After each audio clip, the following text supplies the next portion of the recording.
இந்த வார சபை கூடுதலில் வந்து நம்ம விசுவாசத்தை குறித்து பார்த்துக்கிட்டு இருக்கோம். அப்படி பார்த்துட்டு இருக்கும்போது சகோதரி கேட்ட கேள்வி என்னென்னா, மத்தேயு 3:9 ஆபிரகாம் எங்களுக்கு தகப்பன்னு சொல்லாதீங்க, ஆனால் தேவன் இந்த கல்லுகளினால அந்த ஆபிரகாமுக்கு தான் பிள்ளை உண்டு பண்ண வல்லவராக இருக்கிறார் அப்படின்னு சொல்லியிருக்க. அப்படின்னா என்ன அப்படின்னு கேட்டாங்க. அப்போ முதல் விசுவாசம் அப்படின்னா தேவனுடைய வார்த்தைக்கு கீழ்ப்படியணும். அதாவது மாம்சத்தில் வந்த கிறிஸ்துவை விசுவாசிக்கணும், விசுவாசித்து அவருடைய வசனத்துக்கு கீழ்ப்படியணும். அதுதான் முழுமையான விசுவாசம். அப்படி விசுவாசிக்கிற ஒவ்வொருவரையும் அவர் பிள்ளைகள் ஆக்க போகிறாராம். அதாவது ஆபிரகாம் தேவனை விசுவாசித்தான், அதுதான் நீதியாக எண்ணப்பட்டதுன்னு நம்ம பார்க்குறோம். அதாவது நீ போய் உன்னுடைய குமாரனை நீ பலி கொடுன்னு சொன்ன உடனே அவன் வந்து எதையுமே யோசிக்கலை, உடனே அந்த வார்த்தைக்கு கீழ்ப்படிஞ்சான். அதுதான் முழுமையான விசுவாசம். ஸோ அதே போல் இப்போ விசுவாசம்னா என்ன? மாம்சத்தில் வந்து அந்த கிறிஸ்து சொன்ன வசனத்துக்கு கீழ்ப்படியணும். அப்படி கீழ்ப்படுகிற ஒவ்வொருவருக்கும் அவர் பரிசுத்தத்தையும் ஜீவனையும் கொடுத்து அவருடைய பிள்ளையாக ஆக்குறாராம். ஸோ அதை தான் நம்ம பார்க்குறோம். இப்போ இந்த வசனத்தின்படியே நம்ம அதாவது ஆபிரகாமோட சந்ததி, விருத்த சேதனம் செய்யப்பட்டவங்க அப்படின்னு உங்களுக்குள்ளே நீங்கள் சொல்லாதீங்க. தேவன் நினச்சா இந்த கல்லுகளினால் கூட ஆபிரகாமுக்கு பிள்ளைகளை உண்டு பண்ண வல்லவராக இருக்கிறார் அப்படிங்கிறார். அப்போ கல்லுகளினாலே ஆபிரகாமுக்கு பிள்ளைகளை உண்டு பண்ண வல்லவராக இருக்கிறார் அப்படின்னா, யாரெல்லாம் அந்த மாம்சத்தில் வந்த கிறிஸ்துவை விசுவாசிக்கிறாங்களோ அவங்க எல்லாரையும் பிள்ளைகள் ஆக்குறாராம். அவங்க என்ன சொல்கிறாங்கன்னா, நாங்கள்லாம் அவரோட சந்ததி, நாங்களாம் விருத்த சேதனம் பண்ணப்பட்டவங்கன்னு மாம்சத்தின் பிரகாரம் சொல்கிறாங்க. ஆனால் மாம்சத்தில் வந்த இயேசு கிறிஸ்துவை விசுவாசிக்கலை. ஆனால் இவர் என்ன சொல்கிறாரு, ஆபிரகாமுக்கு பிள்ளையை உண்டு பண்ண வல்லவராக இருக்கிறாருன்னா, யாரெல்லாம் அவரோட நாமத்தை விசுவாசிக்கிறாங்களோ அவங்க எல்லாரையும் நான் வந்து பிள்ளைகளாக உண்டு பண்ண போகிறேன் அப்படிங்கிறாரு. ஸோ அதை தான் யோவான் அடுத்த 1:12 நம்ம பார்க்குறோம். அவருடைய நாமத்தின் மேல் விசுவாசம் உள்ளவர்களாய் அவரை ஏற்றுக்கொண்டவர்கள் எத்தனை பேர்களோ அத்தனை பேர்களும் தேவனுடைய பிள்ளைகளாகும்படி அவர்களுக்கு அதிகாரம் கொடுத்தார் அப்படின்னு பார்க்குறோம். அதாவது மாம்சத்தில் வந்த கிறிஸ்துவை, அந்த மேசியாவை யாரெல்லாம் விசுவாசிக்கிறாங்களோ அவங்களுக்கு ஜீவன் உண்டாகும்படி தான் அவர் வந்தது. ஸோ அப்படி யார் அவரை விசுவாசித்து அவரோட வசனத்துக்குள்ளே இருக்கிறாங்களோ அவங்க எல்லாரையும் அவருடைய பிள்ளைகள் ஆக்குறாராம்.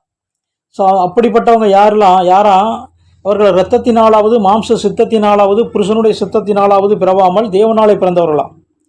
அப்போ ஏசப்பா சொல்கிறாரு, நான் மாம்சத்தின்படி பிறந்தவங்க எல்லாரும் ஆபிரகாமோட பிள்ளைங்கள் இல்லை, வாக்குத்தத்தத்தின்படி பிறந்தவர்கள் தான் அவங்க பிள்ளைகள் அப்படிங்கிறாரு. ரோமர் 9:7-8 பார்த்தீங்க அப்படின்னா, ஆபிரகாமின் சந்ததியாரானாலும் எல்லாரும் பிள்ளைகள் அல்லவே, எல்லாருமே பிள்ளைகள் அல்லவா. யார் பிள்ளைகளாம்? அது எப்படி எனில், மாம்சத்தின்படி பிள்ளைகளானவர்கள் தேவனுடைய பிள்ளைகள் அல்ல, வாக்குத்தத்தத்தின்படி பிள்ளைகளானவர்களே அந்த சந்ததியா. அப்போ அதாவது ஆபிரகாமுக்கு வாக்குத்தத்தம் பண்ணப்பட்டது என்னன்னா, அந்த கலாத்தியர் 3:16 பார்க்கலாம். ஆபிரகாமுக்கும் அவனுடைய சந்ததிக்கும் வாக்குத்தத்தங்கள் பண்ணப்பட்டன, சந்ததிகளுக்கு என்று அநேகரை குறித்து சொல்லாமல் உன் சந்ததிக்கு என்று ஒருவனை குறித்து சொல்லி இருக்கிறார். அந்த சந்ததி கிறிஸ்துவே. இப்போ அந்த கிறிஸ்துவை விசுவாசிக்கிறவங்களுக்கு அவர் வந்து ஜீவனை கொடுக்குறாரு, அவங்கள அவருடைய பிள்ளைகளை ஆக்குறாரு. ஸோ இதான் முக்கியம். இன்னும் மாம்சத்தின்படி நம்ம இருந்தோம் அப்படின்னா அவரோட பிள்ளைங்க அல்ல. தேவனுடைய நாமத்தின் மேலே விசுவாசம் வச்சு அவருடைய வசனத்துக்கு கீழ்ப்படுகிறவங்க தான் தேவனுடைய பிள்ளைகள் அப்படின்னு அவர் சொல்லியிருக்காரு. கலாத்தியர் 3:29 பாருங்க, நீங்கள் கிறிஸ்துவின் உடையவர்கள் ஆனால் ஆபிரகாமின் சந்ததியாகவும் வாக்குத்தத்தத்தின்படி சுதந்திரராயும் இருக்கிறீர்கள். அப்போ நம்ம வந்து இப்போ கிறிஸ்துவை உடையவர்கள், அதாவது கிறிஸ்துவை பரிசுத்த ஆவியாக உடையவர்கள் அப்படின்னா கொண்டவங்க ஆபிரகாமோட சந்ததியாராம். அப்போ ஆபிரகாமோட சந்ததியார்னா மாம்சம் நம்ம நினைக்கக்கூடாது. அந்த விசுவாசிகளின் தகப்பன் ஆபிரகாம், அந்த சந்ததியில் கொண்டு வந்து இந்த நித்திய ஜீவன் அப்படிங்கிற அந்த வாக்குத்தத்தை சுதந்திரிக்கிறபடியே நம்ம இருக்கிறோமா. அதுதான் இந்த லூக்கா 19 நம்ம பார்க்குறோம். சகைவு குறித்து பார்க்குறோம். சகைவு, அதாவது சகைவு வந்து ஐஸ்வர்யமாக இருந்தான். இயேசு எப்படிப்பட்டவோ பார்க்க அப்படி வகத்தி அப்படின்னா, அவன் ரொம்ப குள்ளனாக இருந்த அப்படின்னால மரத்து மேலே ஏறி ஒரு காட்டத்தி மரத்து மேலே ஏறினான்னு பார்க்குறோம். இயேசு அந்த இடத்துல வரும்போது, சகைவே நீ இறங்கி வா, இன்றைக்கி நான் உங்கள் வீட்டில் தங்கணும் அப்படிங்கிறாரு. அவன் சந்தோஷத்துடன் ஏற்றுக்கொண்டு அவரை கூப்பிட்டு போகிறான். அப்போ வந்து அவன் சகை கர்த்தரை நோக்கி, ஆண்டவரே என் ஆசைகளில் பாதி நான் ஏழைக்கு கொடுக்கிறேன், நான் ஒருவனிடத்தில் எதையும் அநியாயமாக வாங்கினது என்றால் நாளத்தனியாக திரும்ப செலுத்துகிறேன் அப்படிங்கிறான். அப்போ இயேசுவை அவன் விசுவாசிக்கும் போது எப்படிப்பட்டவர் அப்படின்னு பார்க்க ஆசைப்படும் போது அவனுக்குள்ள ஒரு மனம் மாறுதல் உண்டாகுது. அவருடைய வார்த்தைக்கு அவன் கீழ்ப்படுகிறான்.